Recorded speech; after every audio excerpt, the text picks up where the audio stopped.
Hello and welcome to yet another episode of the Gamers Roundtable. And look at, I'm back. I was on hiatus, saving the world and doing that kind of stuff, but Guess who's back again. Liefx is back. And with me today, we have two wonderful people and another joining later. We've got Charles down at the end. Hello, Charles. Hello. And next to him, we've got Manny. I'm here for a little bit, A little bit perfect. then I'll head Get in, off. get in some input and head out. That's it's all good with me. Um, But yes, we are the Gamers Roundtable, and we do a podcast every week where we talk about video games, hence the name. And I am literally at a roundtable, so this is absolutely perfect. Just realized this now. I couldn't have planned it better. You need Um, to invite us to the round table sometime. it's a very small roundtable, but we could maybe fit about Is, four is it as around. small as the other round table that we had? That was the smallest roundtable. Um, but yes, I'm in an impromptu place, so sorry if there is a lot of echo going on with the mic. I'm in a very small room at a small round table. But yeah, so if you're joining us, you can join in the Q&A at the side. We will answer questions, give input on what we're talking about, and we'll include you guys in the conversation. But basically what we do is we talk about news, what's been going on, and from time to time we'll have topics and we'll go over lists and stuff, and we'd like to hear from you guys too. So if you watch on YouTube, leave the comment underneath the video, and I'll answer as soon as I can once the broadcast is over, because this always gets uploaded. So make sure you go to youtube.com/gamersroundtable show and subscribe to that channel to see any past episodes. But I haven't seen you guys in a while, so I want to know, what have you guys been playing? Charles, if you want to start us off. uh, in the last week, I've been doing nothing but preparing for my Pathfinder game that I'm running on Mondays. Uh, Yeah, that's a but D&D kind of thing, right? yeah, it's a tabletop RPG. So I've had to create a number of recurring villains for my players because I'm introducing recurring villains now after they've had their little introductory segment. And then I had to deal with balancing them, and by balancing them, I mean breaking them horribly. Mwah. So basically, it sounds like, as a DM, I guess it's called, you're pretty much making an entire plot for a game. Yeah, one of my struggles today was trying to get in contact with somebody who I killed off on Monday because they died.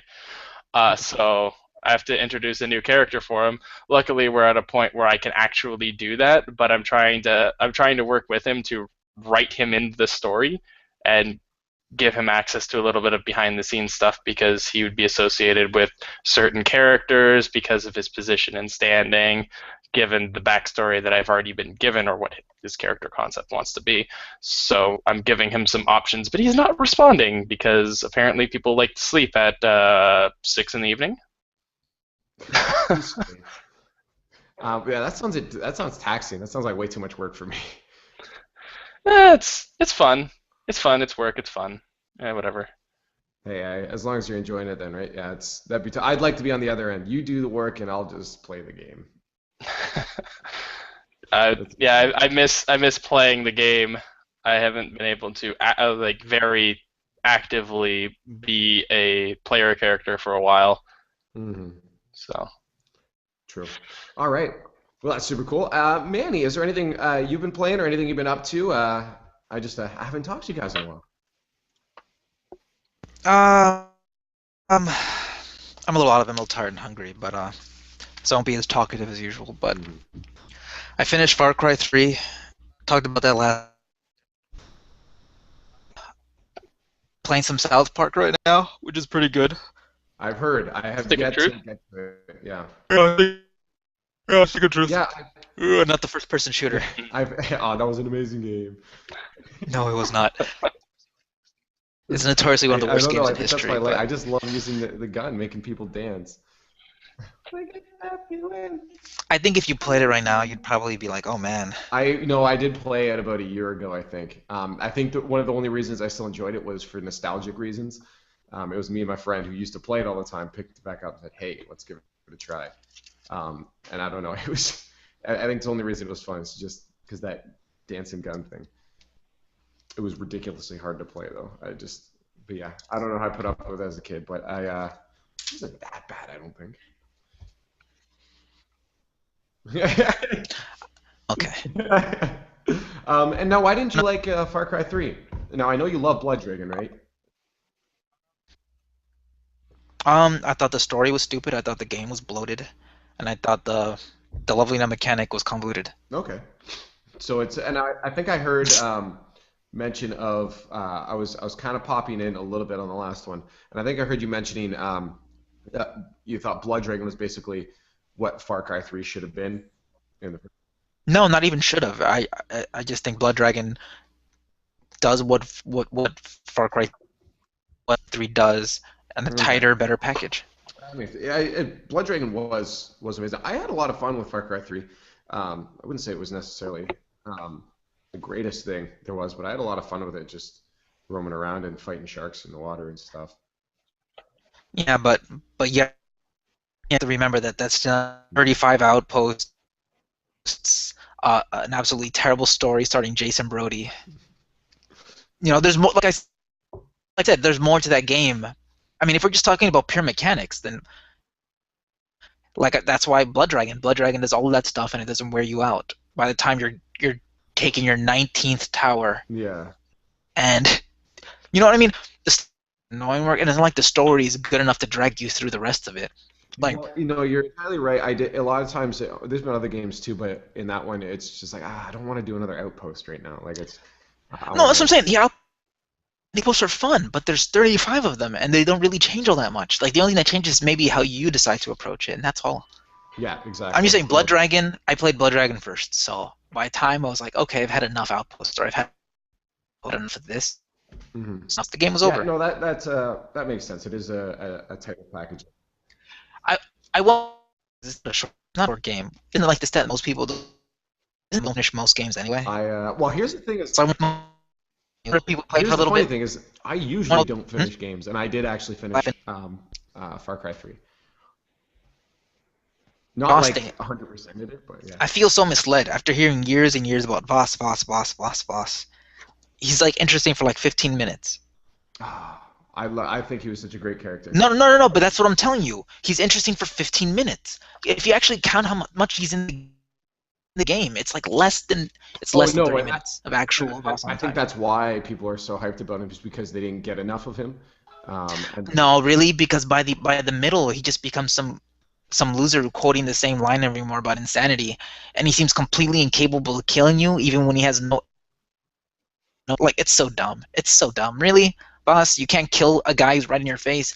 Then it gets like all metaphysical juju bullshit. Like, are you becoming Voss? Is Voss becoming you? What is? Oh my god! I don't know. I enjoy it. Maybe Voss was Tyler Durden all along.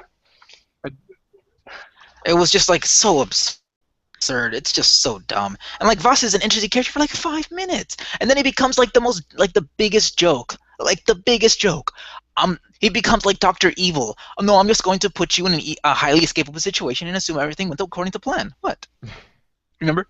Like I have a gun right here. I can go. No. You don't get it, do you? You just don't get it. That's all I was thinking of was Austin Gun Powers. would be too easy.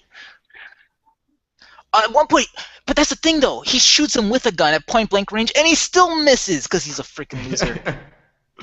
um, So I stupid. It was I so will dumb. agree on the point of yeah. Sometimes it can feel it get tedious. And even if you like them, they could have treated the character with more respect and has made him a better character. But they just do away with them like halfway through the game, and then you're stuck with a crappier Voss for the rest of the game. Yeah, I didn't like that the other guy that was on. What do you think then about Far Cry 4 and that new villain so far? I don't know much about it, but from when I hear the stories a lot, they're taking the story more seriously. They're getting away from the bullshit commentary Yeah. that completely fell flat. Did you read this interview with Eurogamer a while ago? That No, the I guy never. who was a creative director and the writer of the story said players just didn't get it. They missed it. They didn't engage with the riddles that I was laying. I was like, no, man, you wrote a shitty story. Don't blame You us just because no get it. one engaged with you. You just don't get it. You don't understand me. That's actually really funny that you said that. But he was like, if you really read it, it's like, no, man, we were making smart commentary. We had players like, no, man, you failed. F you. Trying to cover it is just sociopathic. No, it was good. So so the next game seems to be a little bit more direct and a little bit more serious in tone. So it doesn't mean it's going to be like like a World War II like movie or something. Yeah, I And think make less commentary, just instead tell a I better don't know. I story. don't think they need a story, man. They got freaking elephants that you can ride. That's all you need in a game. Elephant. Yeah. Okay. Different strokes for different folks, right? Okay. I don't need plot. I can ride elephants. I think that's the thing, though. A game is a complete package. A game is all of the parts. It's not just one part. And if one part fails, it brings the rest of it down. Hmm. Yeah, no, I think that's why he's saying that South Park is a bad game, or the shooter South Park is a bad game. The shooter, what? The first-person shooter South Park game. Sure, it has a fun mechanic or an interesting or entertaining particular thing, but it has no story, and it's Well, it's a lot of it. All of it. I don't know. I'm just at the point where I'm okay giving a game like a 2 or 3 stars and then just walking away. I mean, I do it on Netflix all the time, where I might just not like a franchise because I think this actor is bad and it ruins the whole experience for me. And you know what? I have so much unlimited content available to me 24 hours a day. I don't even get hung up on any of that anymore. I just don't care. If I don't like you for whatever reason, I'm moving on. There's a million other games that I can be playing. Honestly, there are going to be more games that I want to play than I have hours of Yeah, my life left. that's what's insane about this society now is just the amount of content. Unlimited entertainment 24 hours a day on demand. Yeah, no, non-stop. Because you even just look at that's one medium, and then you look at books, you look at movies, you look at songs. Oh, and it's all competing at real life and like relationships and a job, family, a wife or a husband, kids. I mean, it's all competing for the exact same amount of time. So I'm to the point where, like, sure, it's like I just don't care anymore. There's literally an infinite amount of things I could be doing right now. Yeah. So I got a question for you then, man. It's just there's time is the most resourceful or valuable resource. Are there a lot of games you find replayable then? That I've done this, but I want to go back and do it again. If it's story driven, probably not. If it's heavily story driven, box driven. I mean, the only limit is how long until I get bored. True. I guess in that sense, you compare something like Last of Us and then Call of Duty. Call of Duty is mechanic driven. Or actually, I would say more like I would say Hearthstone versus Call of Duty. That's good. Because Hearthstone. Or a Dota. There's no story, so it's all about the mechanics and. It's like going to go play a game of basketball. You don't go play a game of basketball once and say, "Well, I beat basketball." No, that's true. But that's the next thing that I'm gonna do whenever I play a sport of some sort. I'm just being like, I beat this sport. I'm never playing it again. There's no replayability. It's all mechanics, no story. Have you ever played basketball once? That's the thing, though. Like, I enjoyed Far Cry 3's mechanics. I enjoyed the mechanics a lot, but after a while, it felt like. That's the thing, though. What was there? I maybe I would have liked the game better if I hadn't played Blood Dragon first, because I felt like I got the perfect amount of hunting, the perfect amount. I got everything. So then when I went to this game and I realized how padded all of the stuff was, it wasn't this tight 5-hour experience. It was like triple the length, and I wasn't getting much more than what I got for this tight 5-hour experience. I'm going, that's what really probably brought it down for me a lot. I bet you I would have liked it more if I played it first. It's like eating a regular cookie and a decadent cookie, but you eat the decadent first. So the regular cookie's still a cookie, but it's not as good as the decadent. I'm just saying, I saw all the padding. I saw more the like fluff. eating a decadent cookie first, and then eating a cookie, like a regular cookie, but like the size of like 18 cookies.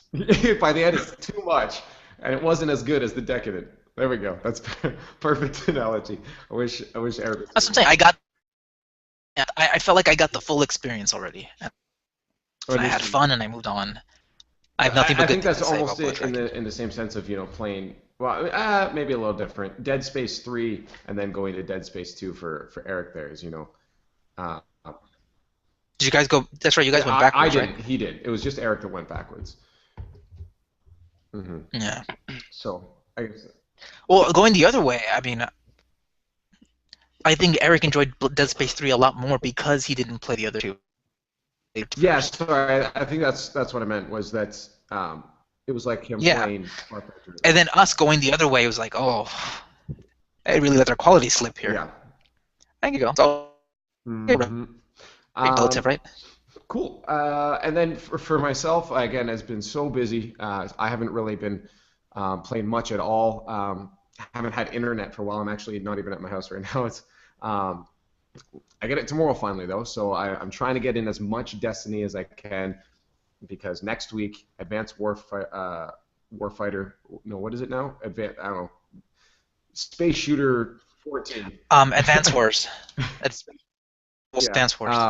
Call of Duty Advance That Wars. is coming out next week, and I am just super stoked about how they're trying to completely refresh the gameplay while still keeping it Call of Duty. In that, with the verticality, I think it's going to be so tight.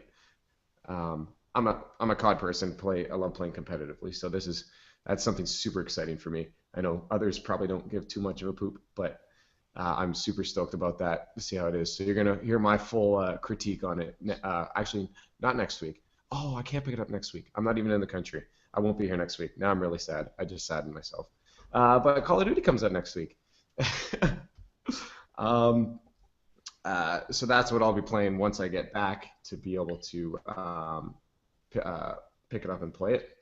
Um, and then there's uh, Smash Brothers comes out a couple weeks after that, so I'm assuming I'll be playing a lot of that on the Wii U. But with that, we've got some news here to talk about today. So if you're watching, you want to comment on some of the news we're talking about, you have anything to say, remember, leave it in the Q&A session at the side. I think when you're watching, it's actually on the top of the Hangout. There's a little button. You can switch between the showcase and the Q&A. There's a little drop-down menu for you guys, so you can click that. But yeah, let's get to some news. Again, I've been out of following the news for a bit, so if I do miss anything that's super huge that happened, please chime up and let me know at the end there. But we'll go through some of the big ones that I've seen. One of them being back to Smash Brothers. They released a 50 facts extravaganza on YouTube, and I'll leave that in the showcase there. You can watch the YouTube video about the Wii U version coming out. And I think there's a couple cool things about custom stages. There's a stage editor you can make. You can put them on SD cards and share them with other people, so that's super sweet. But one of the biggest things that everyone's been hyped about, don't know if you guys will care at all, but Mewtwo has been announced to come out. If you buy both the 3DS and the Wii U version, you get it for free. Otherwise, I think you got to pay. So we'll see if they do an amiibo for that as well too. But that was super hype for a lot of people. And again, there's over 50 facts, so I'm not going to list them all out. Go watch that YouTube video I linked in the showcase there. The next one that's big for me is the PlayStation 4's 2.0 update is finally went live last night. And I have also linked in the showcase the full patch notes there. I'll read out some of the more important ones there. One of the good ones is they've really improved the voice commands on it, which is very helpful actually. A lot of times if I realize I'm going to be late for work or something, I got to run up the door, I can just yell at my PlayStation to turn it off or whatever. But they've improved that. Still not to the level of the Kinect on the Xbox One. That's for sure. They've definitely got a better system going on there. But you can now also have SharePlay. That's the big one, and this is really freaking cool. So I'm not sure if you guys know what SharePlay is, but SharePlay is basically allowing your friend to remotely connect to your PlayStation 4 with theirs and play any of your games that you have on your system. So you can, they're hour-long sessions. As soon as the hour is up, it disconnects and you have to reconnect. But there's no limit on how many sessions you can have. They basically just don't want people leaving their PlayStations on and letting their friends play everything and beat every game without buying them. They want people to play it and be like, all right, I'm going to buy this now. But the cool thing is that you can also play multiplayer games. So if I have Call of Duty and my friend wants to try it and play with me, I can start a session with them, and then they can remotely log in, and we can play Call of Duty together on my system without them even having to install anything on their system. I think that's extremely innovative, intuitive, and I'm super stoked about this thing. Haven't actually tried it out yet because I only updated it last night, but I'm excited to get it trying this with a couple of my friends.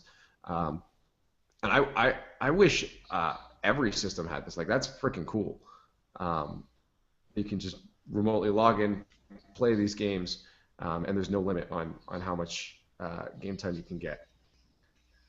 Doesn't Steam do something similar already? I'm not sure because Charles would probably know better than I. Something similar to the being able to play at the same time as somebody else? I don't believe so. They have free trial weekends, but No. It's the Steam sharing, the Steam family. oh,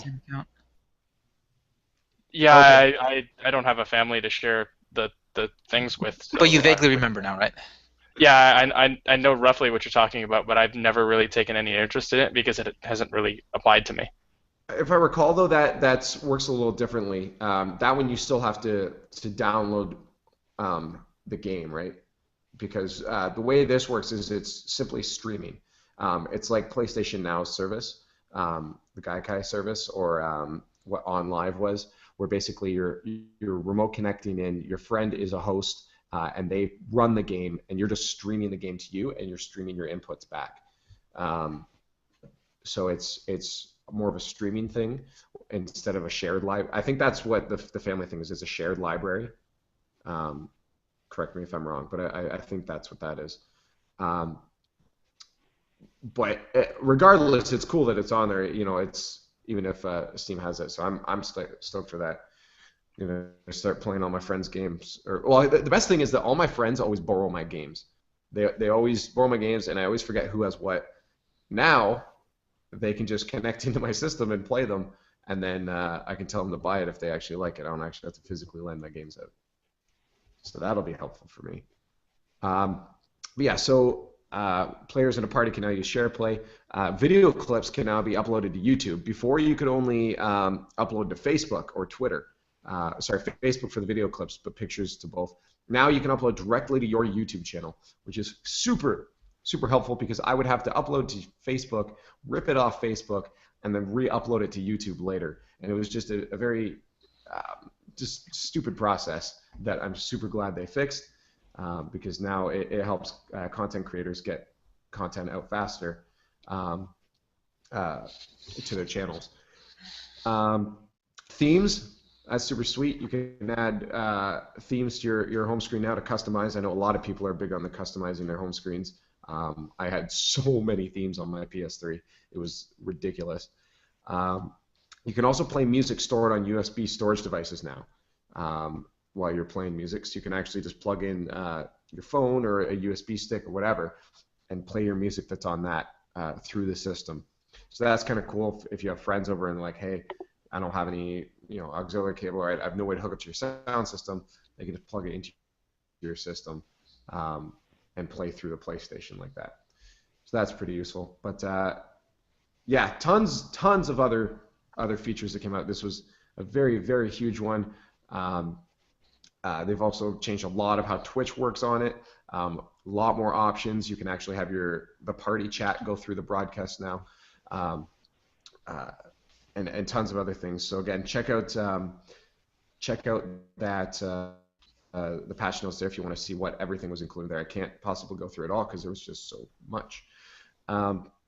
Speaking of Twitch, did you hear who was it that one of the Rooster Teeth actually asked one of their people to start dressing more appropriately, I guess. One of the girls they have do streams for them was told by Twitch, or they were told by Twitch that it was the cosplay and stuff was inappropriate. So Twitch has actually made new rules that men and women can't have any. They have to have shirts on. It can't be sexy or anything like that. So it applies to everyone. But yeah, you can't go on to your Twitch streams now looking sexy. They want everything to be about the games.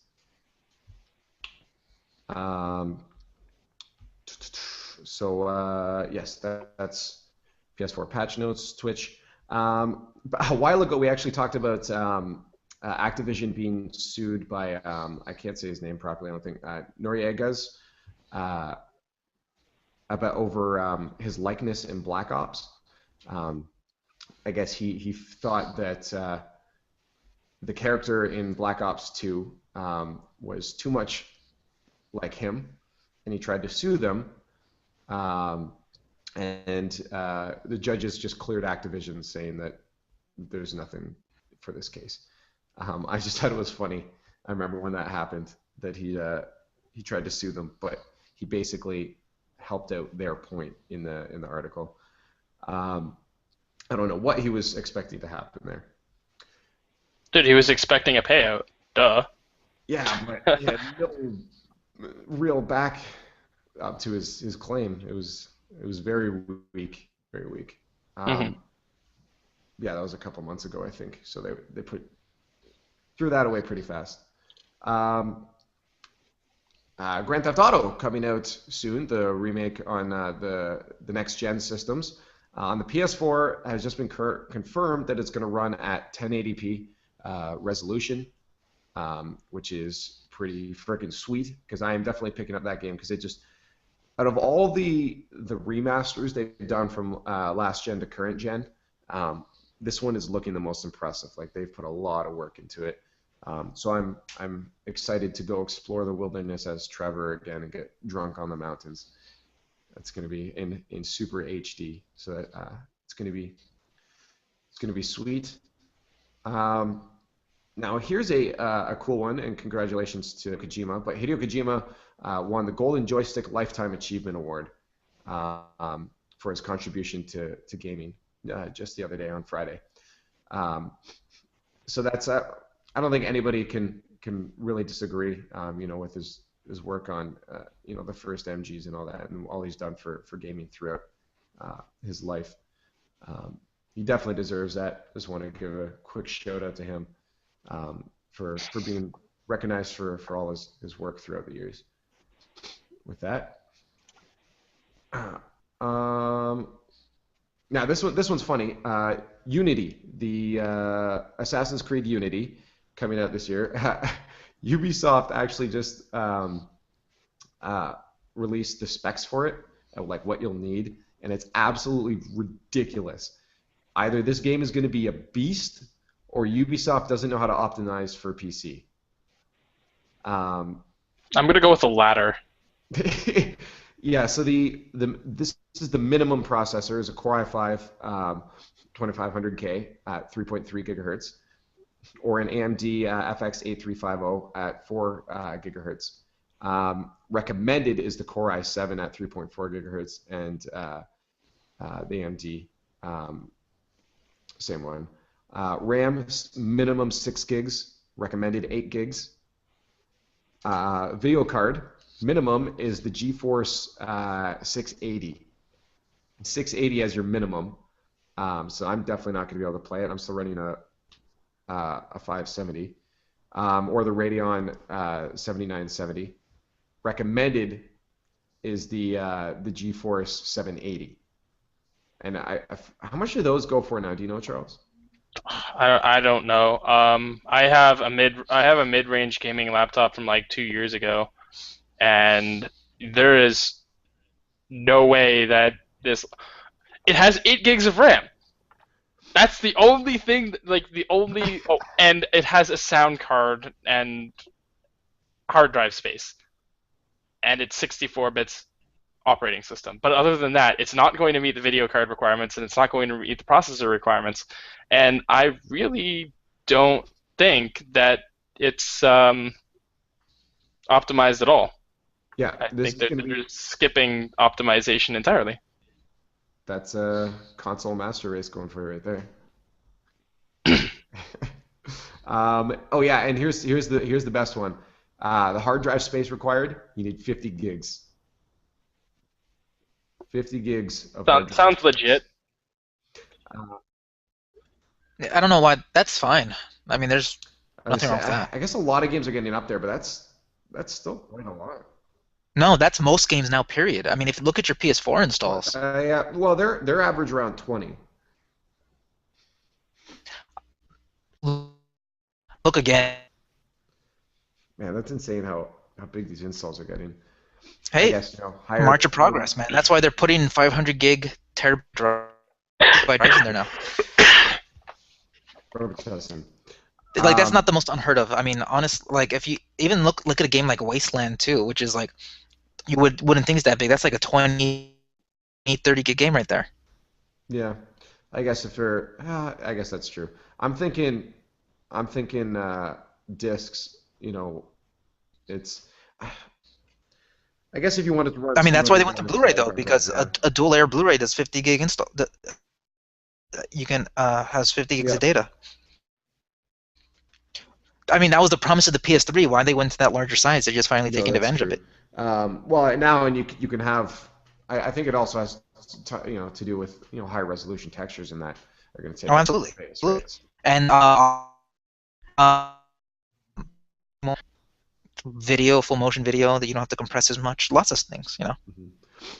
But yeah, those. And it's not, and on a PC especially. I mean, it's much easier to have like even standard, even like on a standard iMac, which is like you would think wouldn't be as high. And like all-in-one PCs in general, you can get like a terabyte starting off. You could pay like extra $100 to get like 2 to 3 terabytes. That's true. 50 gigs. It's a lot easier to acquire that space on a PC, I would say. Then yeah, I wonder what the console installs are going to be then. I'm presuming not too much smaller. Yeah, like Killzone, Shadowfall, I think. Which was that? Shadowfall. Killzone, Shadowfall. Oh, see, I didn't get Shadowfall. Those games kind of declined after number 2. And even like the new Halo Anniversary is going to be, it's like the disc is full, and then once you install it, you still have to download another 20 gigs because they just couldn't fit any more on that game on that disc. That makes sense. So that's how many? That's what 4 or 5 games on it. Yeah, you're installing the new multiplayer. That's all the Okay, stuff you're downloading. That makes sense. But yeah, no, it's those graphic cards though for minimum specs. We will see soon. What's it called? The Digital Foundry from Eurogamer will do a full rundown. We'll see if it's legitimately not optimized, or that they needed it, or maybe they just did some math. They have stats on all of this stuff. People who buy these games from us really and actually play it, really, or people who have this minimum spec. We're not going to be losing any money, and we don't have to compromise. Who knows what the math is? That's the thing that we always think companies are stupid or dumb for whatever decision they make, but there was a meeting. There was like 10 meetings about this. I guarantee you there were like 10 meetings about this, and they chose this for a reason. That's something else altogether. Yeah, no, it's Well, it true. makes sense for them to cut corners. They're trying to save money in order to make the most amount of money out of the game. But we sound like that's a dirty thing, though. I mean, these companies aren't charities; they're businesses. It's a dirty thing because damn it, I want to play this game too, and But it's I'm not peasant, dirty at all. so I can't afford. If they legitimately had a board and they said, "Look at this," like sometimes people cut off certain systems Here's a graph. or SKUs. We joke about this, but oftentimes people thought it was pretty dirty. I'll just give you a quick example that I know. Like recently, Apple cut off, and like a lot of companies cut off Snow Leopard users, which is only like a 3 or 4-year-old operating system, right? And they just said, no. If you look inside in, you go, "Oh, that's pretty dirty. How can they be cutting off people from security updates only 3 or 4 years in?" But then you actually look at the stats of the people who upgraded. Like, They want this. did you know, like, no, but like the Mavericks. I mean, excuse me. The new operating system Yosemite just came out.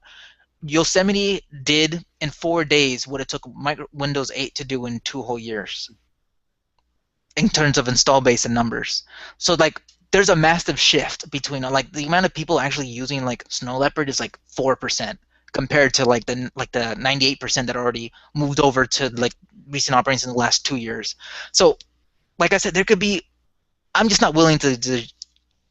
I don't know what the math is. I would love to see when Digital Foundry comes out and they look at it and they say, okay, these guys are actually full of shit completely. They could have optimized this so much better and they didn't. Oh, they'll probably say So that's they what I'm could have waiting for. optimized this so much better, but you make a really compelling argument there where they probably did their market research and they're like, okay, what are gamers rigs like?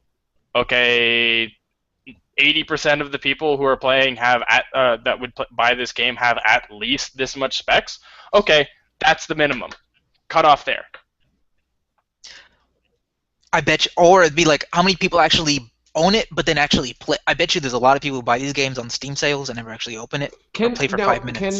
Can a developer actually track those stats? Can they look and say this person bought it but didn't play it? Do we know if they have that kind of access? Yeah, I think the Steam database is pretty useful because even like on a per game basis, you can see how many hours people Okay. how much with the game, right? So I guess that makes sense that developers would have access to tools.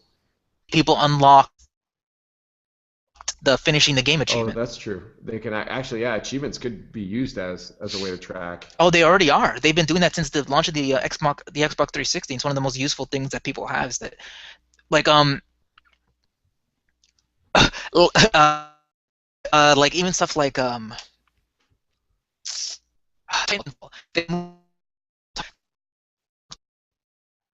the stats and said, actually, none of you are playing this. And then people got really angry, like, how dare you remove this mode from the playlist? Like, dude, we have stats. 2% of people were playing this. You weren't even playing it, and you're complaining about it.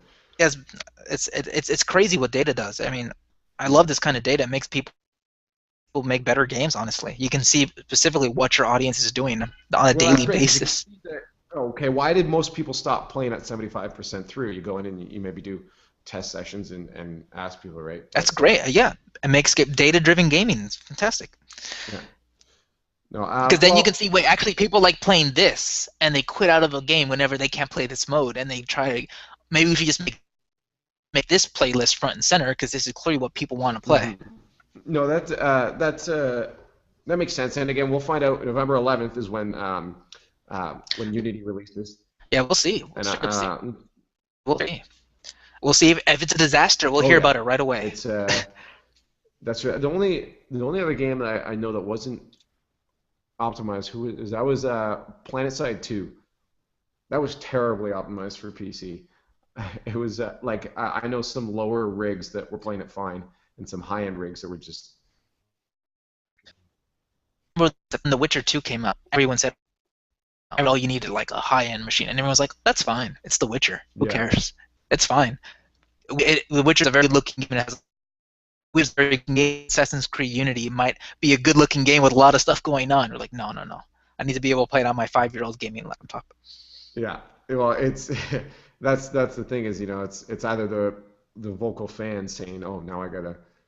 Yeah. I feel like a lot of the times when it comes to gamers and the internet, it feels like the boy who cried wolf. Mm-hmm. But the funny thing is, not even the same group of people, but it just gets attached to like under gamers, period. But yeah, the amount of outrage for absolutely any little thing, I got to the point where I kind of just don't listen anymore. Mm-hmm. There are a lot of times legitimate. Again, if it turns there out, are, but it gets lost in people getting angry because I don't even know. I don't even remember.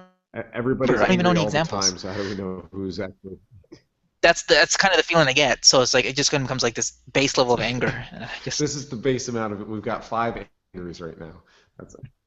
So I've only noticed if the anger goes from like 100% to like 120. When That's the like only time I notice. Over the top.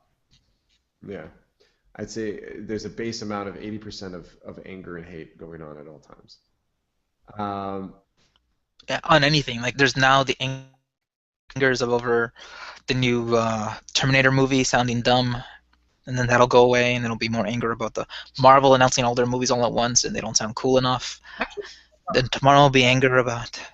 Maybe it's just my group of friends, but a lot of my guys were hyped up about that stuff, the movies. Depends. Like I said, it's there's a vocal minority for everything. Mm-hmm.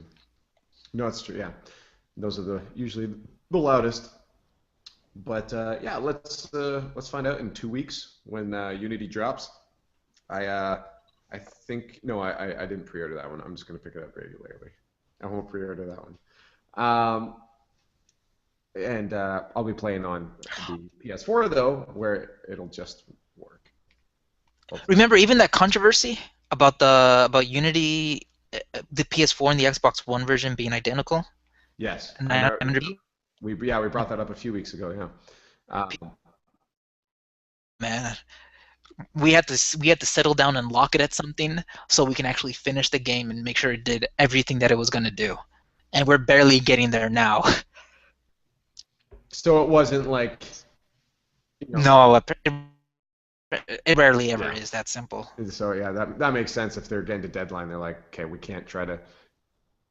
Or not even deadline, just like when did they say like games are garbage 80% into development and only become fun in like the last 10 to Oh 20. yeah, no, it's very true. So they are most likely, yeah, they'll be done now though. I'm sure this will be printed in Yeah, a yeah. week probably. But even then, they're still working on the day one patch to actually make sure it runs, even at night. Yeah, that's it. They're still working on the game so that when it releases, that makes sense. Yeah, no, it's well even with as I think as we've said before too with patching now is games really are never finished. They're ever evolving. Um, you look at Which could be good or bad. I don't know. If you get new features and the game becomes better over time, hey, it's great. Or if you release a game that's broken and you're waiting for a patch just to yeah, fix and it, the other side. hey, it's like any technology can be used for good. Good or Yeah, evil. and that's one of my biggest fears. Going back specifically to Smash Brothers is um, what I like about like the older ones, Melee and that is that there is no internet with it. There is no patches to fix anything. If a character's broken, the character's broken. But it makes it more I don't know, I guess unique because someone might try to use that character just for the hell of it to make that character good despite its flaws. This now, Call me crazy. I, Do you remember times when like Pokemon was broken, you had to go into like a GameStop to download like a patch over the Nintendo Wi-Fi connection? oh And that was the only way to get it, or something like that. Or they would give you a cart, and then you would sync with a GameStop cart yeah, over the Game Boy Advance connector cable. that was a while ago they did that stuff. Yeah, I remember having to go for So I don't know if it was for a patch, but it was for a special like during this day, go to an EB Games and get connect to the Nintendo Wi-Fi and get an item. oh, they still do that. Do they still do They that? still do that. I didn't know that Nintendo Wi-Fi was still a thing. Yeah, they've been doing it all the time, man. I haven't seen it up here. I don't know if maybe it's just down there, but I haven't seen it up here. Um, but yeah, no. My point is that a patch now can come in and this character works this way, and they patch it. Now everything you've learned about that character is gone out the window, right? You know what's really got me to enjoy patching is like mobile games and tablet games, where because the hardware changes so rapidly and there's such rapid iterations with new features all the time and new OS updates like on a yearly basis, that Yeah. Oh, I kind of expect an app developer to be releasing like apps almost on a monthly basis to address like all the issues, every problems, add new features, upres the graphics, take advantage of the new Wi-Fi, Bluetooth, handoff, you name it. It's like, and if people don't get those patches, like immediately, like, why aren't you supporting the iPhone 2000? It's like we released this app like 20 years ago. I don't care. 1-star review. yeah. No, I've it's unfortunate a lot of people don't actually no, I love getting updated. I'm like, oh, there's an update for this app. I'm gonna go read the patch notes, see what's going on, what they add, what's new. And a lot of people just have auto updates, so they never know what's if they're getting new stuff. I just important to read. Yeah, it's important because sometimes, like buried in the rear, we added a new functionality.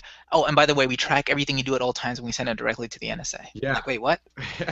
Well, the good thing about I don't know how it works on iOS, but I know on specifically Android, when they change permissions, you have to re-accept them. It won't just download Yeah, it.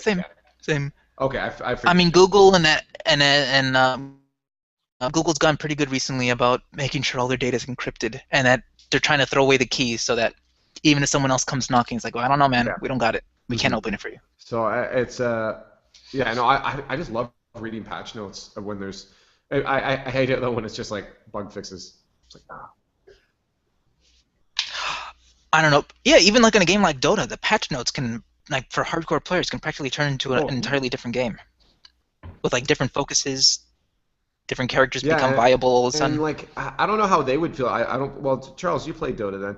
How do you feel if a character is gets nerfed, buffed, whatever?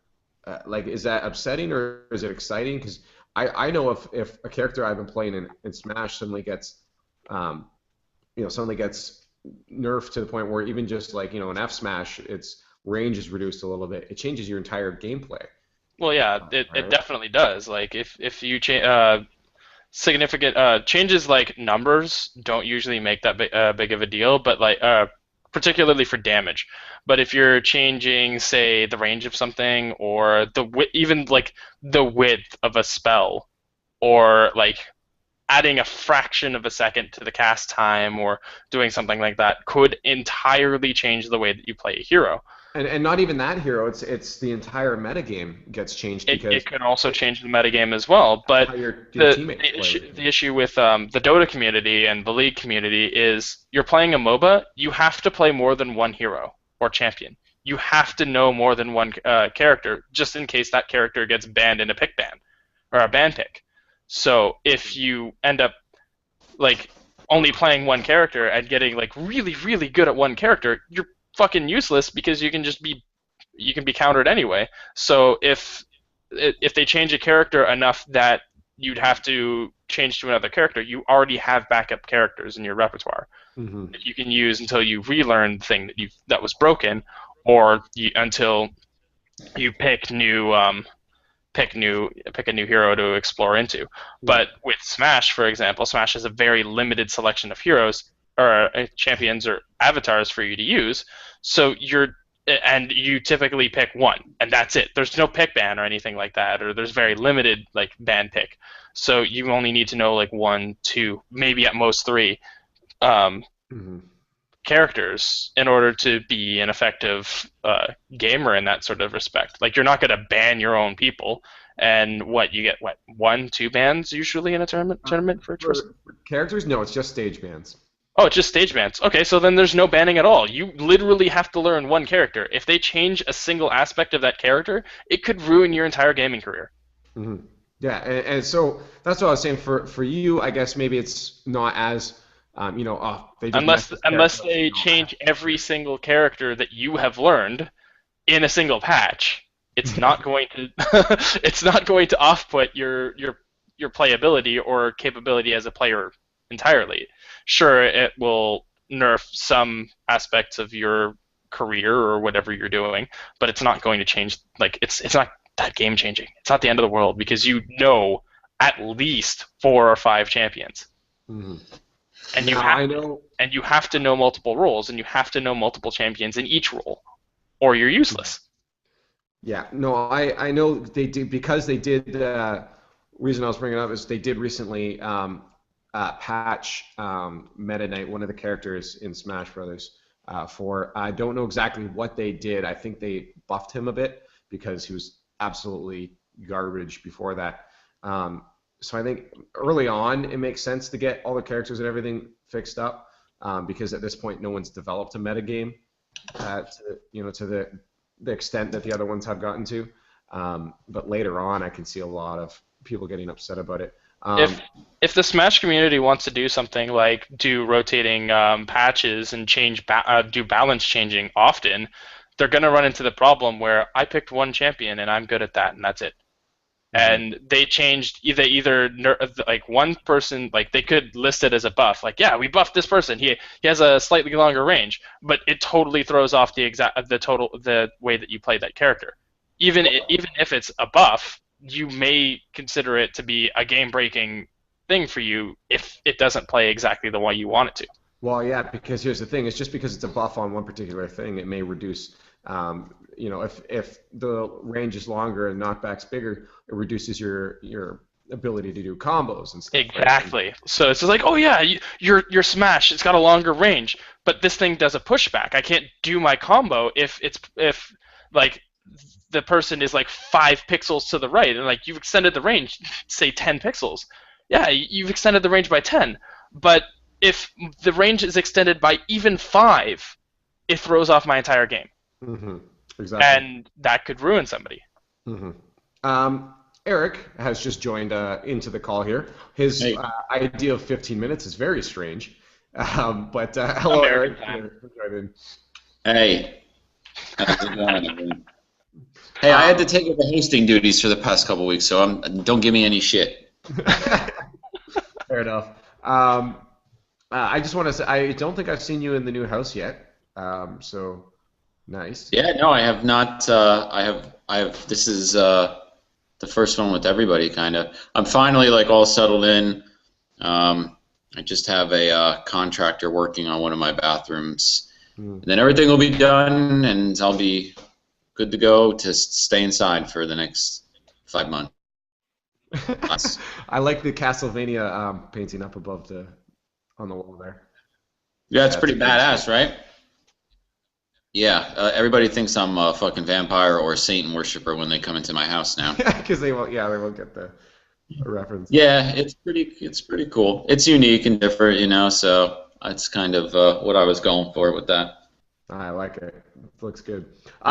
Now we're talking about patch notes here, and I know you're an old school gamer. You know, you like having the games in your hand. And back in the day, there were no patches for games. I'm just trying to get a feel. What are your view on patches? Do you necessarily view them as good things? You know, say you're playing NHL or whatever, and you know patches come out. Do you ever get worried that it's gonna take away from the game that you've come to love? Because you know, if there was patches for like Super Mario Bros. That would have changed everything. You can't. Every time someone goes back and play it, it's always going to be the same thing, and I think that's a good thing about it. So, like, are patches ever really an issue for you in the games that you play, or are you just what's your thought on them? Well, back in my day, we called those things glitches. Oh, the things that get patched, yeah. Well, the things that didn't have the capability of being patched. You know, and there was kind of a whole little, nuance to knowing a glitch and showing somebody a glitch and laughing at it and, being like, ha ha ha, it's so funny, I just fell into the darkness and now I have to reset the game. You know, like that aspect of gaming is totally dead now, just because of the capabilities of patching things that are broken. But do I like patching? No. I don't, and the reason why I don't support it is really because it gives developers a reason to be lazy, pretty much. They don't need... Yeah, if only it were that easy. Sometimes there's lots and lots and lots and lots and lots and lots of things that you can do with a game that people wouldn't ever expect to do. Example, I played the game Terraria. I mentioned that before. They have an item grappling hook. What that does is it fires a hook out to wherever your cursor is, and it allows you to attach to a wall or ceiling or some sort of surface, and it pulls you to that surface. A grappling hook. What the developers never really anticipated is that the player would ever have the cursor at the origin location over the character while they're firing the grappling hook. I discovered this bug by accident. What it does then is it tries to divide by 0 and the entire game crashes. Okay. Nobody who's very few people who would be playtesting this game would ever notice this. A developer might skip over divide by 0 error because it's very possible for there to be a divide by 0 error somewhere in the programming. So a game-breaking bug like that, where it has a very, very low possibility of ever firing, but if it does, it totally breaks the game. Yeah, you need a patch for that. That's something that you need to fix, and that's not a case that doesn't come up very often. Right. Especially from a studio that wouldn't have a lot of playtesters, such as an independent studio. Would it make the game unplayable, Charles, if they didn't fix it? Well, no, because all you would have to do is not have the cursor over the exact origin point of where the grappling hook is, and then it doesn't have the draw problem. Okay. But So if you accidentally do it, it crashes the game. Okay, so that's a It pretty big actually issue. it does break the game, but there's a workaround. Don't do the thing. Yeah. And I think it took them like 6 patches for them to actually find this bug after I had already notified them of this. Yeah. Or not So, find, but actually patch and fix it. it's tough. You know, patches can be great, but patches can be bad. I think some magic can get lost if games are being patched all the time, as we've said. I think patches assume, though, we live in a static environment. I mean, the PS4, the Xbox One, the PC, mobile, they're not static anymore. Things on those platforms change, and as a result, it may affect the game in ways we can't even perceive. So unless we want to go back to an era where the Super Nintendo is what the Super Nintendo is, it's never going to change. It just is what it is. Mm-hmm. Then we can go back to a world where games just are what they are. Yeah, I guess it's good to both, really. On one sense, it's like, I haven't played Titanfall in years. I want to go back and play my favorite game mode, but I go back and now it's gone. Well, how about this though? I mean, look at what the PlayStation 3 was at launch. If that would have been the same for those entire 10 years, Sony, who knows Mm-hmm. if something. Well, yeah. See, The Xbox 360 was better than it, and it did multiplayer games better than it did, and had a better infrastructure and a better streaming service. I just did everything better, and then by the end, they cut up so well that the PlayStation 3 was actually doing things that people wish the 360 did, like PlayStation Plus, and all those free games of all those free PlayStation Plus games, and they finally had the cross-platform invites, and you know what I'm trying to say, though, right? Yeah. Well, see. System updates I view a little differently. I don't go back to an old system and be like, I want to look at the main menu of that console again. But I mean, my point is though, is that because that entire operating system isn't static, that means the game can't be 100% static either. Because even if it's just like a small compatibility update, like we changed this so you can use cross-platform invites. Or so you can have trophies. The thing is, I've played tons of games where I'm like, okay, this needs to be patched, and patches are great and welcome a lot of times. I think more of it, my consensus would be, if it's something competitive, you got to be a little more wary on what you're patching as a developer, because you change, as we said, one small thing, and it messes up, someone's a year's worth of time put into it. To be fair, like people like a Blizzard, they don't do their patches very lightly. No, you know what I mean? It makes sense. But patching is great, as you said, because if it was static, a lot of stuff wouldn't go anywhere.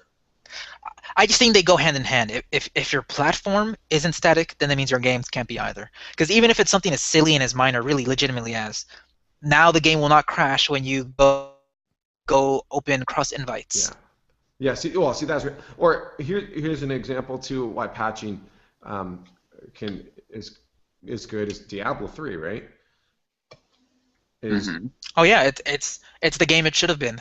It is such an easy recommendation now as a fun place, a PC RPG. It is a quality game, no. Without patching, really, that really would have been solid. a whole new game that you would have had to buy. Yep. Loot 2.0 fixed that game. Yeah, and without the ability to patch, they would have had to release that as a whole new game for people to buy, and people would have bought it because it fixed the game. Yeah, they left money. So they could have easily dug into our pockets twice. Instead, they. Yeah. You want to go back to the old ways of patching? That was like back in Japan when they would release 6 different versions of the same game, like SMT Nocturne. I mean, that's the Shin Megami Tensei 3. There was the original version, then there was the Maniacs version, then there was the Maniacs EX whatever version with this one new character added in. Or if you went back to like GT, Eric will probably remember this one. Do you remember there was a problem with GT where you couldn't.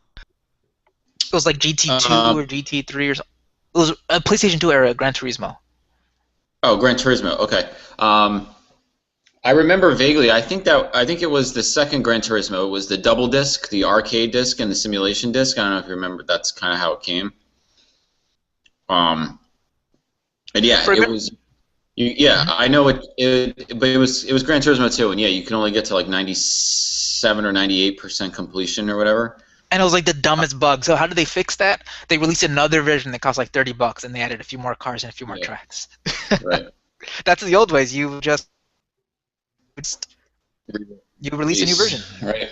I mean, I don't like when I said before that it kind of like gives developers, or programmers, or whoever you want to call it, a little bit of leeway. You know, I just look at an example like what Battlefield 4. You know what happened with Battlefield 4. You know, it's you want to push it out, be ahead of. You want to beat Call of Duty to the shelves and stuff, and know that there's problems, and you're like, well, fuck it, we'll just fix it later. You know, like, I mean, it's great that you have that capability, but like, should they be able to do that? Like, the issue with day one patch, and I believe that day one patch should actually be required in most games because of the speed at which the hardware component of the gaming industry accelerates.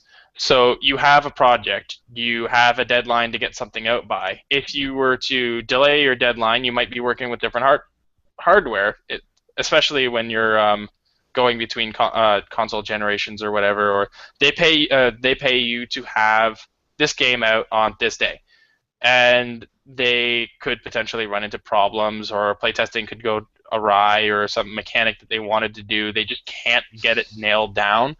And it takes longer than the publisher wanted them to take. So they're stuck with, okay, well, it's the last 100 days. We need to get something done now and put it in a box and ship it. We'll deal with all of the not immediately game-breaking problems as a patch that they can download on first day. Like, everyone's got the internet, right? Right? So 100 days. Those guys are still working. You know what? I say F that to them because EA should have known better. But the issue is the publisher says, that was a suit decision. The publisher says, I want it out this day. And the developer's like, okay, we'll do our best. And then it's just, the developer's like, I'm sorry, we can't do it. Yeah, to be fair, though, if you think any of the guys at EA at Frostbite, no, who are they again? I forget their name. DICE? The DICE. If you think anyone at DICE was happy about releasing Battlefield 4 like that in that state, they were not. That was a suit decision above them. They wanted, and a really dumb decision. They probably wanted. They're just like, hold on, we can't have it released in this time. And EA's eyes, no, it needs to be released so that it can compete with X game. Okay. I understand the situation, but I'm also not sympathetic towards it. Yeah. Do you know what I mean? It's usually they knew what they were the doing. publisher's fault for totally. For day one DLC and day one patching, not the developer's fault. The developer's usually trying to sympathetic because as a consumer, as an average guy who just spent $60 of his hard-earned money, I don't care what your stupid reasons are. I don't care if you're trying to compete with them. All I know is that the game I purchased is not the game I thought it was getting, and it's broken. Mm-hmm. And then the developer takes the blame because the developer makes the game. Well, the developer is EA rightly deserve the blame in that case. Oh yeah. So like the publisher deserves the blame, but people blame the developer instead. But you do that to consumers once, you can't get away with it twice. As evidenced by the fact that they pushed, which is the right thing to do, is that they pushed Hardline to March. That's news if you didn't cover, Brody. Hardline has an official date now. March 15th. No, I just knew it got pushed. Which is exactly what they should have done, because if they would release another broken half-ass game, Battlefield would be dead as a franchise. Oh yeah, that was definitely a rough spot for them to be in. So it was smart of them not to try that crap again. But I don't know. So it's patchy. You know what I think? I think the resolution should be is a lot of games should have kind of what I think it's Minecraft has it is the ability to reload old builds, so you can go back to a previous patch. If say a competitive game gets a patch and the whole community's pissed off and they don't want it, they can just set their systems at tournaments to run the That's what previous League build. does. What they do is League and a lot of MOBAs in particular. What they do is they patch lock. For StarCraft does it too, where they patch lock it at a certain point so that new patches cannot break the practice that the professionals have put into it. So do they set a cutoff time for that, or is it just? Well, what they do is they just simply use the older version. So the tournament, the people who organize the tournament work with the developers, or the developers work with the people who organize the tournament, or whatever. And what they do is they make sure that everyone is playing with a specific version, one patch, so that if say they change a particular hero or a particular champion or a particular race's ability in some like measurable way, it does not have an effect on the outcome of the game, because like that they don't want that to, they don't want the players to be pressured to have to learn a whole new thing in like inside of like 3 weeks. Yeah. No, that. So what happens then if they patch in a new character, but there's something in the patch that the community doesn't like? If sometimes in community for community I don't want to blowback. What's the word I'm looking for here? Anyways, if they do something that the community does not like at all, then sometimes they might revert changes between patches. Okay. So I'm like, oh well, adding this ability or changing this ability, and everyone is up in an uproar about this. Yeah, we'll revert this change and try to figure out how to do it. Like, whoops, our bad. That's something that they can do. So I honestly think that's actually the best way. I think more games should have the ability to run older builds. But that being said, for most client versions of the game, like the retail version of the game, you're locked at a particular patch, and that's it. You can't go back. So if it's updated, it's updated. You don't go back. Well, yeah, that's the thing too. I know if they continue printing discs, some games will come with a previous patches already built onto the disc. Yeah. But you could easily include the other builds and have them in there, right? But yes and no. I mean, there may be a way to reverse engineer it or whatever, reverse engineer the patches in some sort of way, or just like store them somehow. Yeah, it's totally within the realm of possibility for them to do that. But the whole idea of patching is we're balancing things. Why would we want to go back to an unbalanced patch? Mm-hmm. I don't know. Maybe. I mean, sure. Like a particular consumer likes a particular patch. And I mean, yes, they're going to want to play it, but let's say one of the things that Riot does is typically when they release a champion, they're overpowered as fuck, like to the point of if somebody masters them quickly, it's game breaking. Mm-hmm. There's just no way to play against them because they have a particular power. And usually the patch following that, or the 2 or 3 patches following that, is nerfing the new champion that they just released. So, sure, people who've mastered that champion are going to be like, yeah, bring me back this particular patch. But then there's like, but no, it's not balanced. Why would we do that? Mm-hmm. I don't know. I understand how people would want a particular version, but I can also understand why a developer or something would want to bury something like that. So it seems like very multiplayer kind of a... Patching is a very multiplayer thing. No, but there's a lot of patches just for non-multiplayer games. I mean, what you guys are saying is very much the competitive scene is what you guys are talking about. Is where I think that my argument... I'm sure if you're running like a tournament and you want a particular patch, you could probably contact the company and be like, hey, I'm running this tournament and I need to run on this particular patch. Can you set something up for me? Mm-hmm. And some of the companies would be like, oh yeah, sure. Here's the thing. As for single player games, like Just make sure the Well, game and action that's, doesn't crash on as, me. as we've established, you know, Or I with lose like my save Diablo, data. those patches were very welcome, 2.0, because it made it, and without it, But I'm sure that there was a patch in Destiny that people didn't like where it removed the loot cave. the loot cave, yeah. But there's also, remember, we're just thinking about adding, removing content. A lot of these things like critical bug fixes. I'm talking like if we don't do this, it could wipe your hard drive. Yeah, That kind of okay, stuff. yeah. No, that's true. But and those for sure, I think will always be welcome. But yeah, it's more on the competitive side where I get wary about a patch coming out, just because it can completely change what everybody's built up to so far. So that's what I think having. Sorry. So it sounds like, as with most things in life, it's not a Yeah. black and white answer, and there's various reasons why you'd want to do one or not do another. Oh man, I'm gonna go talk to Nintendo about that. They need to put the ability to go through builds in the game on the spot for tournaments. That'd be awesome. They'll listen to me, right? I'll get that pushed through. Don't you worry. Liefx is on the job. Yeah, so patches. Very interesting topic there. So the last bit of news I have on here, and then if you guys have anything else, you can throw it in.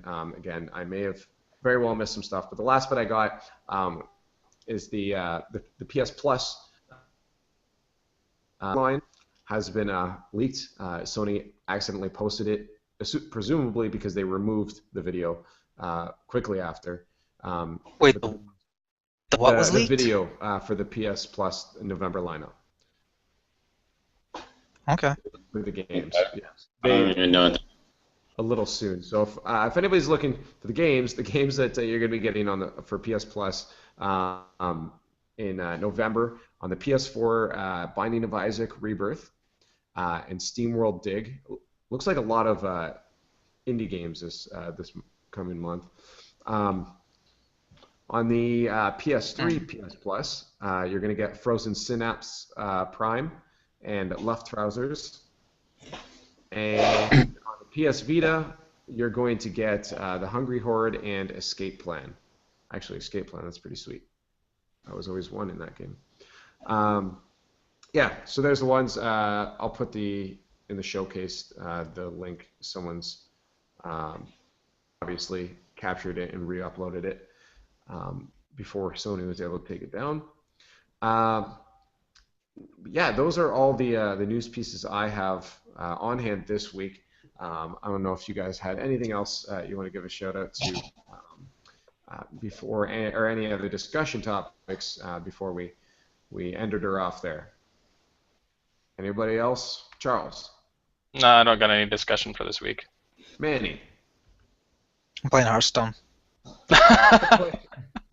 Of course you're playing Hearthstone. Damn it, we haven't played in a long time. Oh, I just sent you a message to come join me. Oh, you did? Rat. I gotta get on that. Yeah, Let's play. I can't. I need to go charge this thing group after I'm chat. done. You guys are conspiring come against the podcast. No. And Eric, are there any other discussions or news pieces you wanted to talk about? There was one small thing that I had seen, but I can't remember what the hell it was. I don't know. I figured it would be a big topic. Did it have to do with video games? Well, yeah. Yeah, it did. Yeah, I don't know. I've just been playing Evil Within, and How are you finding it? I think it's awesome. I'm at a point right now where I can't figure out what the fuck I need to do, and I've literally died like 50 times today. I haven't really been that frustrated with a game in a long time. That's tough. Yeah, it's really annoying. It's like I kind of know what I have to do, but it's just like figuring it all out and without getting killed is like almost impossible. So yeah, it's kind of dumb. But the game itself is great. The graphics the presentation and everything like that is phenomenal. There's a lot of blood and guts, which is always cool. Ammunition is short. You have to be kind of crafty with what you're doing, set traps, and build other parts of weapons and stuff that you can use, and it's cool. And the enemies don't feel repetitive. That's the biggest thing for me. It's like typically with zombie games or undead games or parasite infected people games or whatever the fuck it is, I haven't really figured out what's going on. But you know, you find yourself falling into a lot of repetition, and like I have not felt that at all. And I'm in like chapter 9 of like 14, I think there's in the game, and I haven't hit that, you know, that wall yet. Mm-hmm. So what is? I heard people were saying it's a lot like Resident Evil. Yeah, it's basically what Resident Evil 5 should have been. Oh, okay. That's honestly what I'm treating it as, because it picks up right like with the mechanics of 4, you know, with the great over-the-shoulder view, you know, even going down to kind of like the red dot sight, you know, how you had that. I mean, they nailed it, and you can tell, you know, if you played Resident Evil 4 and then went to this game, you know what I mean? Like, you played Resident Evil 4 last week and then switched over to this game this week, you like wouldn't miss a beat. And it's great. It's really refreshing, because the horror survival genre was really in rough shape. And it has been for a while. And I think this really kind of gives it a little bit of a boost, you know? Well, in the mainstream, because indie horror games have been getting better and better. In the mainstream, for sure. But the problem is it's like it's so far past kind of like the Resident Evil days, you know, because 6 was a joke and people didn't even really play. It's like I feel like people.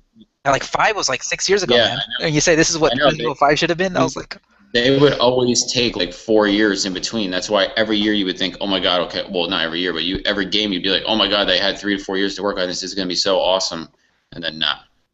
So, yeah, I mean, I really suggest you guys pick it up and play it. I think you'll really enjoy it. It's scary, you know. There's a lot of those moments that kind of jump out at you. I mean, there was one part that legitimately like terrified me. It like scared the shit out of me. Like one of those, you know, jump moments, you know. Yeah. So it's cool.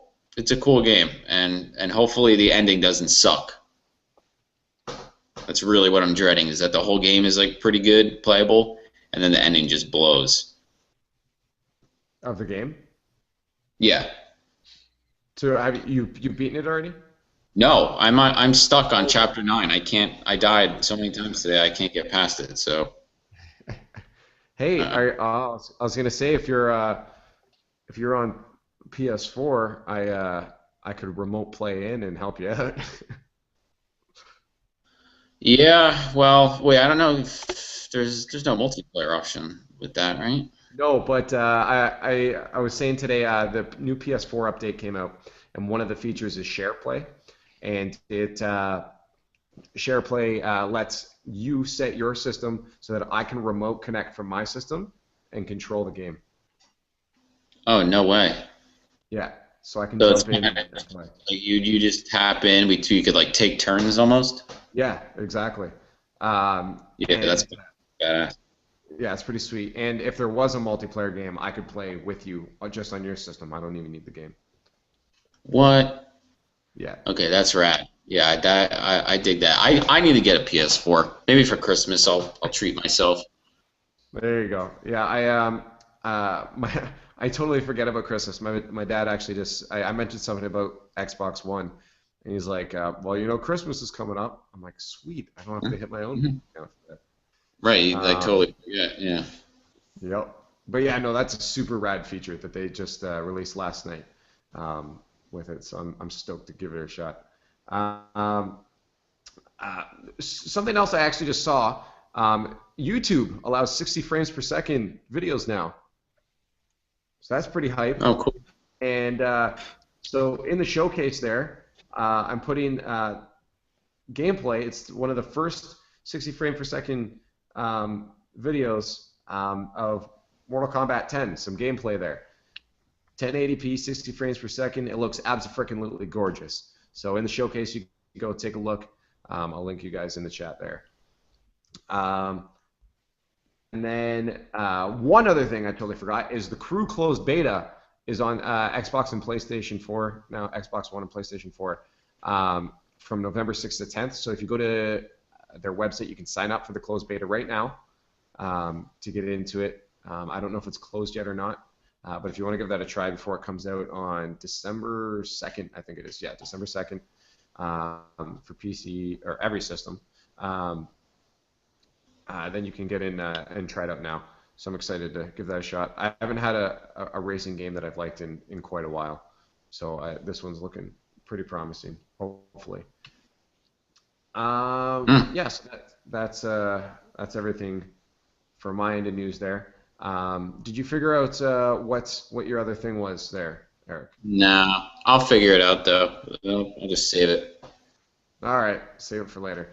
I guess with that then, that means we're going to skedoodle away, get signed out here. That was a fast show. Yeah, it was an hour and a half. Yeah, that one was fairly quick. But again, no topic today. We were just straight on news. We had some good discussions though, so I'm happy with the talk. I was missing my gaming talks with you guys over the past few weeks. I needed to sit down and just talk away about games. So it was very nice for that to happen. But next week I will be gone again. I am in your wonderful country, you two. I don't know where yet though. I'm on a surprise. What country? Your country, the wonderful states of the U. What are you coming here for? I don't know. My girlfriend is taking me on a surprise trip, and I have no idea where we're going. I'll make sure you guys get shut down at the border. Yeah, that would suck. We're there for a week. I have no idea what's going on. Oh, a whole week. From Sunday. Well, wait, are you flying in or are you driving? Oh, so you're probably going to be in New York somewhere or something. Yeah, probably. I would presume so, but I've tried to guess that, and she hasn't. She hasn't given any details. Let me put it this way: you're not going to spend the week driving to the West Coast. I'm gonna. Can you imagine the whole point? We're going to see. We're gonna go see Manny. Well, I will also not be here, so it's too bad. That would be the best visit ever. You just go to California. It's like, surprise, Manny. It's like, oh yeah, I'm not there. Manny's not there. Your Manny is in a nether castle. Yeah, man, BlizzCon is next weekend. Oh, Remember? Yep, that's true. In Anaheim, I'll be able to. Okay, well, does that mean that we need a host for next week then? That does so mean that we need a host for next week. So that'll be between the wonderful Zachary Hart and yourself to we'll figure it out. One of those guys, if you guys are joining us next week, will be hosting the show instead of myself. But after that, I got my internet in. I'm going to be able to be in my my own place and be super loud as I can. It's super exciting because this room's got a lot of echo right now, so I'm trying to keep it down. But yeah, next week I'll be gone. Week after that, I'll be back. But the Gamers Roundtable will be here next week. So if you're watching, make sure you join up next week at 7 p.m. EDT. Join up. No, it will be 7 p.m. EST. EST now. Okay, I was going to say the clocks are changing this week, I think. Saturday. Right. Yep, 7 p.m. EST on Wednesday. Join up with us. Go on to youtube.com/Gamers Roundtable Show. Subscribe so you can see all the episodes you missed. And make sure you do +1 us and circle us on Google Plus as well, so you see all our posts and events going on there. I should get us a Twitter. I don't know why I haven't yet. That makes no sense. But yeah, we're going to go down the line and say goodbye to everyone that came out. And thanks for coming out. So Charles, thanks for coming out. You can find Charles on Twitter at CapsLock and on Twitch, twitch.tv/cstove. So thanks again, Charles, for coming out. I'm going to need to do some of the streaming things sometime soon. Yeah. Probably. Mm-hmm. Get yourself on the interwebs, bro. Yeah. And next to him, we have Manny. You can find Manny on Twitter at MarinoEM. And big preview for Dragon Age Inquisition because I was in San Francisco yesterday and I played like 5 straight hours of it. Nice. And I'm assuming that'll be on RP Gamer there? So, Yeah, just follow me on Twitter if you want to see when it goes up. I also have an audio interview with the people over there. Beautiful. So come soon. There's going to be some other indie event in LA on Monday that I might head out to as well. So I think the next 3 weeks are pretty busy. Beautiful. So Marino EM is definitely a handle that you're going to be want to follow in on Twitter, because I'm assuming there's going to be a lot of news coming out of him.